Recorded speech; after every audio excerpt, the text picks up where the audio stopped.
देखा हमके बनाला है सब बैंड हो, हमरे पर जवानी कदर लैंड हो। बड़का बलेंडर चाही मानव नाही नीब से हो, मानव नाही नीब से।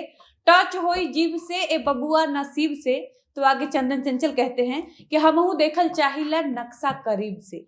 ये नया गाना चंदन चंचल की आवाज में आया है और ये गाना आज ही आया है। आपको बता दें कि ये गाना जिस चैनल से आया है उस चैनल का नाम है फटाफट वायरल भोजपुरी, जिस चैनल पर अब तक 2 लाख से ज्यादा सब्सक्राइबर्स हैं। और चंदन चंचल के इस गाने के व्यूज की बात करें तो चंदन चंचल के इस गाने पर अब तक मात्र 20,000 व्यूज है और वहीं उनके गानों पर 1,000 से ज्यादा लाइक्स है। अब बात करते हैं इस गाने का टाइटल क्या है। तो आपको बता दें कि चंदन चंचल के इस गाने का टाइटल है टच करब जीभ से।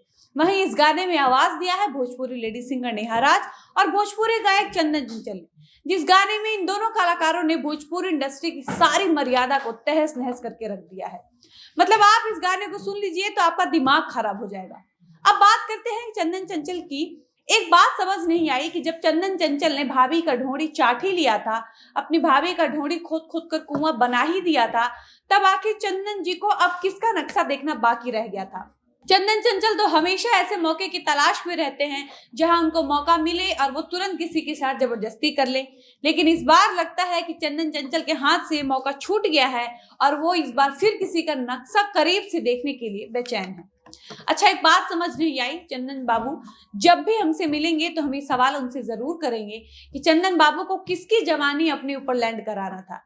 चंदन चंचल के गानों से तो लगता है कि चंदन चंचल का बॉडी नॉर्मल बॉडी नहीं है, बल्कि चंदन बाबू का बॉडी तो हवाई अड्डा की तरह है जहां किसी की भी जवानी लैंड होती है तो कभी कोई हेलीकॉप्टर लैंडिंग करता है। अब बात करें कि नेहा राज और चंदन बाबू के इस गाने में जिस तरीके से बेशर्मी दिखाया गया है, ये सब देखकर तो लग रहा है कि नेहा राज जल्द ही तानिया झा को पीछे छोड़ देंगी।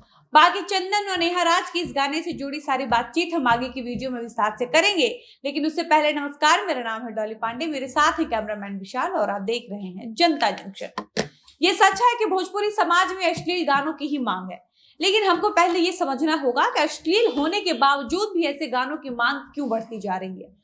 ऐसा भी क्या खास रहता है भोजपुरी गानों में, पहले हम ये समझते हैं कि भोजपुरी गानों की खासियत क्या होती है, तो इनके गानों का इतना डिमांड क्यों होता है। पहले हम बात करते हैं कि भोजपुरी गानों की खासियत क्या है। तो एक सबसे बड़ी खासियत इन भोजपुरी कलाकारों के गानों की ये होती है कि इनके गाने को आप कभी अपने घर वालों के साथ बैठकर नहीं देख सकते हैं। यानी इनके गाने ऐसे होते हैं जिनको सिर्फ बंद कमरों में ही देखा जा सकता है। दूसरी सबसे बड़ी खासियत ये होती है इनके गानों की कि इनके गानों में काफी कामोत्तेजक सीन दिखाया जाता है, जिसको देखने के बाद आपका नैतिक पतन होना निश्चित है। तीसरी खासियत जो इनके गानों की होती है वो खासियत शायद ही आपको बॉलीवुड वाले और साउथ इंडस्ट्री के गानों में दिखेगी। तो इनके गानों के आप जब कभी ध्यान से सुनिएगा और देखिएगा तो आपको समझ आएगा कि इनके गानों में मनोरंजन के नाम पर महिलाओं का देह गाथा बताया जाता है। गाने और मनोरंजन के नाम पर ये सारे भोजपुरी कलाकार अपनी एल्बम में काम करने वाली लड़कियों के साथ कुकर्म करते हैं, उसके बाद उसको शूट करते हैं, अपने गंदे गंदे बोल से उस गाने को सजाते हैं, इसके बाद आपको और हमारे सामने मनोरंजन का नाम देकर परोस देते हैं। उसके बाद हम लोग मूर्खता का प्रमाण देते हुए ऐसे गानों को बड़ी चाव से ना सिर्फ सुनते हैं बल्कि ऐसे ऐसे गानों को बजाकर डांस भी करते हैं।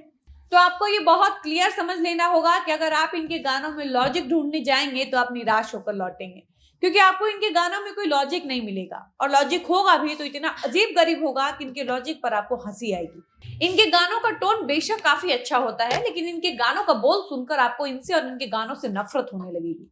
संगीत और मनोरंजन के नाम पर ये सारे भोजपुरी कलाकार जो भी गाने बनाते हैं उसमें आपको सिर्फ एक चीज दिखेगा कि एक लड़का होगा, एक लड़की होगी और एक बंद कमरा होगा, एक कैमरामैन होगा, एक कोरियोग्राफर होगा, और लड़का यानी मेल आर्टिस्ट को लड़की यानी फीमेल आर्टिस्ट के साथ कुछ भी करने की पूरी आजादी होगी, और साथ ही इस बात का पूरा छूट होगा कि आप अपनी को एक्ट्रेस के साथ कुछ भी कर सकते हैं। यानी भोजपुरी गाने का मतलब सिर्फ एक लड़का, एक लड़की और एक बंद कमरा है। इसके अलावा भोजपुरी इंडस्ट्री कॉपी पेस्ट वाली इंडस्ट्री बन गई है। इस इंडस्ट्री का अगर एक कलाकार कुछ भी गा दिया तो भोजपुरी के बाकी कलाकारों के लिए 10 दिन तक कोई मेहनत नहीं करना है। उनको अब नया कंटेंट मिल गया, अगले 10 दिनों तक अब वो इसी खींची हुई लकीर पर रेंगेंगे। बाकी ये तो सच है कि भोजपुरी इंडस्ट्री में अब बाजारवाद ज्यादा हावी हो गया है। ऐसे में किसी को इस बात का जरा भी ख्याल नहीं है कि वो गानों के नाम पर अपनी मर्यादा भूलते जा रहे हैं। बस पैसे की ही लालच है जो भाभियों का ढोंडी चटवा दे रहा है। पैसे ही है जिसके कारण चंदन चंचल किसी का नक्शा करीब से देखने के लिए बेचैन है। पैसा ही है जिसके कारण लोग दूध के फैक्ट्री में नौकरी करने के लिए बेचैन है। पैसा ही है जो किसी को बंदूक के नोक पर रात भर नचवा दे रहा है। इसी के साथ इस वीडियो को यहीं पर समाप्त करते हैं और मिलते हैं ऐसे किसी नए वीडियो के साथ। तब तक मुझे इजाजत दीजिए।